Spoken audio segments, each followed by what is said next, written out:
The grand ballroom buzzed with excited chatter. Crystal chandeliers glittered, casting rainbows on the polished marble floor. Isabella, draped in silk, stood by the grand staircase. Her emerald necklace, a gift from her father, sparkled under the lights. Tonight was her 21st birthday, a celebration of wealth and privilege. Isabella felt a pang of loneliness amidst the extravagance. Her life was a gilded cage. She yearned for something more, something real, something beyond the glittering facade. A single orchid, nestled in her perfectly coiffed hair, reminded her of simpler times, of picnics in the park with her childhood nanny. A wistful sigh escaped her lips as a familiar wave of emptiness washed over her. Would she ever find someone who loved her and not for her family's fortune? The thought lingered, a shadow in her otherwise perfect world. Miles watched the sun dip below the horizon, painting the sky in hues of orange and purple. He sat on the rickety porch of his rented apartment, a far cry from the grandeur of Isabella's world.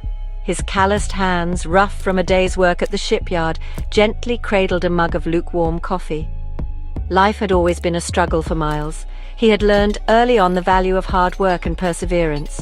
He had dreams, simple yet ambitious, to own a small boat, maybe a fishing charter, something that would allow him to be his own boss, to chart his own course.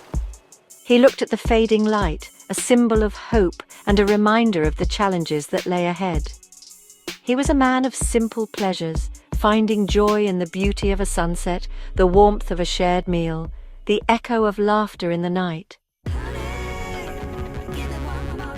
Fate, disguised as a flat tire, brought Isabella and Miles face to face. Her sleek silver convertible stood helpless by the side of the road. Miles, on his way home from work, stopped to help. He saw her distress, not her wealth, and offered a kind smile. Isabella hesitated, unsure of this stranger. He was covered in the grime of honest labor, his clothes worn but clean. His eyes, though, held a depth and kindness that she found strangely comforting. She accepted his offer of help, watching as his strong hands effortlessly changed the tire. As he worked, they talked, sharing snippets of their lives. He spoke of his dreams, his love for the sea, his simple life. She, in turn, spoke of her loneliness, her yearning for something more meaningful than the endless cycle of parties and social engagements.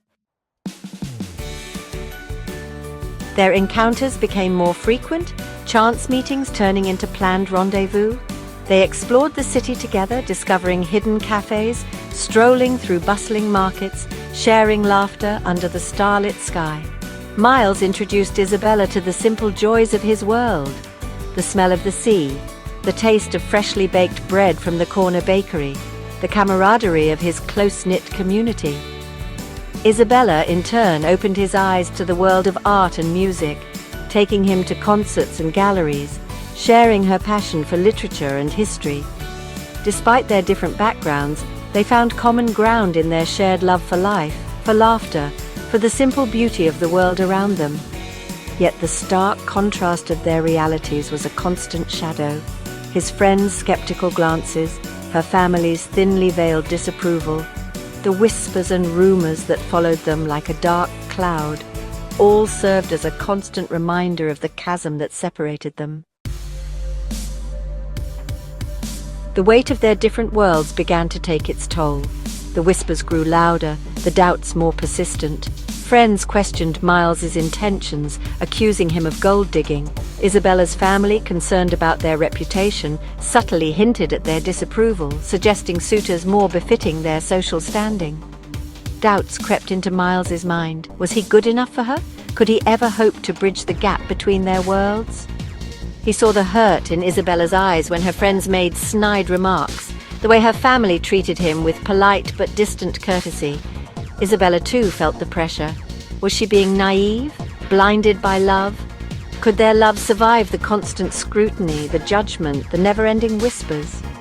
She saw the doubt in Miles's eyes, the way he withdrew into himself, the forced smile that failed to hide his pain. The tension reached a breaking point, a harsh argument fueled by insecurities and fueled by the meddling of others. left them both emotionally drained. Accusations were hurled, tears were shed, and the chasm between them seemed wider than ever. In the heat of the moment, driven by despair and a desire to protect each other from further pain, they made a heart-wrenching decision. They decided to part ways, to try and forget the love they shared, to return to the worlds they knew, worlds that suddenly seemed even more suffocating than before. The separation was agonizing. Miles threw himself into his work, trying to numb the pain with physical exhaustion. Isabella, surrounded by luxury but starved of genuine affection, retreated further into herself, her forced smiles failing to mask the emptiness within. Time, often a cruel tormentor, became an unexpected healer. The pain of separation, though still present, gradually dulled, replaced by a lingering ache, a constant reminder of what they had lost.